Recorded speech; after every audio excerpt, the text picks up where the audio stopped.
ये गाय दिन भर इस खेत में खनती है और फलों की खेती करती है। फिर फलों को पानी देती है।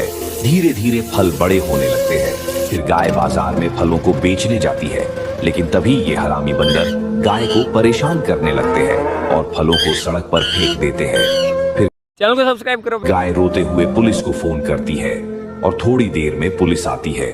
गाय पुलिस वालों को सारी बात बताती है और पुलिस वाले गाय की बात को मान लेते हैं और पुलिस वाले बंदरों को हथकड़ी पहनाकर जेल ले जाते हैं। ये क्या अभी तक आप लोगों ने इस मेहनती गाय के लिए सब्सक्राइब नहीं किया?